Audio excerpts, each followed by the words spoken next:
What's going on, guys? Welcome to Everything Always. My name's Michael Roman, aka Allfires. Now, last we heard anything official pertaining to the Fantastic Four, Marvel Studios was about to embark on casting the team, but it appears as though that casting may have to wait in a while longer. Although the director and Matt Shakman will remain the same, Marvel Studios has ordered a full rewrite of the script and with someone completely different than was working on the first draft. We actually know who it is, and it's quite a reveal considering some of the things he's recently worked on could point to major reveals for what's to come in the Fantastic Four story. We're breaking down the latest switch up at Marvel Studios and who's writing the new Fantastic Four script. But first, if you could grab the subscribe button, we do daily Marvel content at the channel, and that's all we do. So if you hit the sub button and leave a comment down below, that will automatically enter you to win our ongoing PS5 giveaway, which is just over a month away. Again, all you got to do, be a sub, leave a comment on this video if you want, stick around to the end of the video. We get into all the giveaway stuff again there. Okay, so again, this just broke and it is confirmed, not a rumor. This is as reported by comicbook.com.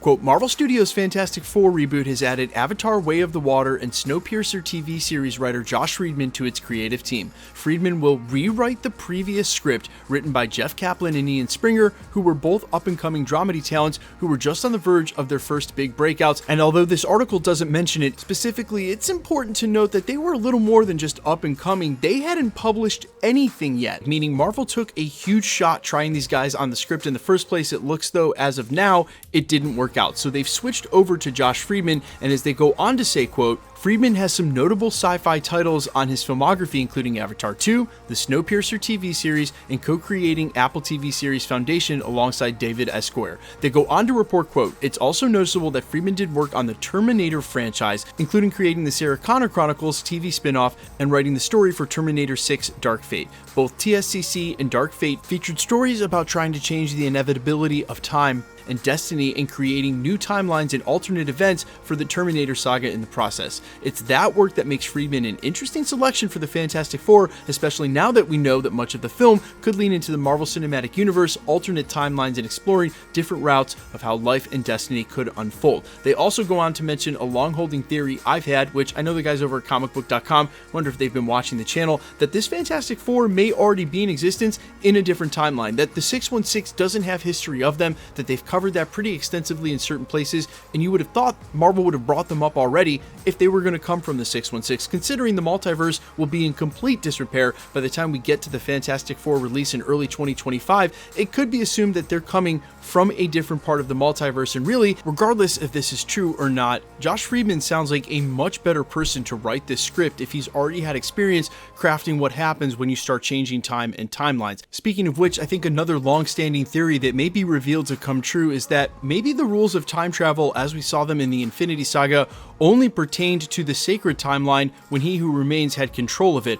I think the rules of time travel may end up changing here because of how Kang likes to travel the timeline, not just the multiverse, but go back and change things, and we may have seen evidence of that already, as at the end of Ant-Man and the Wasp: QUANTUMANIA, it's pretty clear that he's come back to the 616, but something has changed, maybe in the same way when we saw Loki return to the TVA at the end of Loki Season 1. It's the TVA, but something has changed. So perhaps the rules of time travel don't stay the same. This guy sounds like he's the guy to write it, and you know what? The best reveal here of all is that Marvel Studios took a look at the script.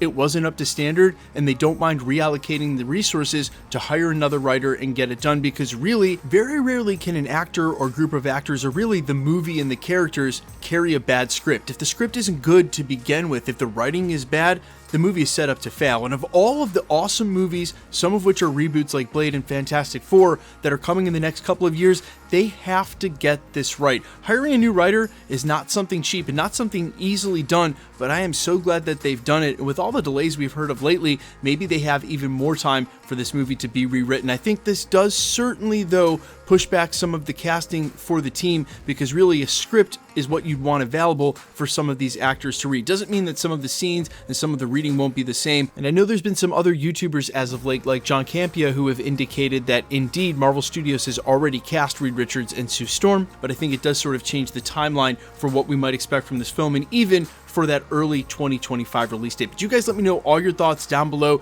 that you're excited Marvel Studios is actually taking the time to do this and what you expect from this film. And of course, as always, let me know who you got cast. I'm all ears. Quickly, let's get into the giveaway stuff before I let you go. We are still giving away a PlayStation 5. The next milestone is Guardians of the Galaxy in just about a month. All you have to do to be entered to win is hit the subscribe button, then leave a comment down below, and because it's truly random, the more videos you comment on, the better chance you have of winning. All winners will always be announced at the end of videos live with my voice and the comments shown on screen. The best way to keep up with the content has always been to hit the notification bell with all notifications turned on, and as always, if you like today's video, I'd appreciate it if you'd hit the like button. My name's Michael Roman. You can find me in a couple of places, Instagram and Twitter at IamFires. You can also find me on all other platforms, Spotify, YouTube, Amazon, Apple, iTunes, wherever you listen to original music under the name All Fires. I have a brand new EP coming out on the 18th of April. I'm looking very forward to sharing it with you guys. In the meantime, thanks for checking this channel out. Stick around. We'll be posting again real soon.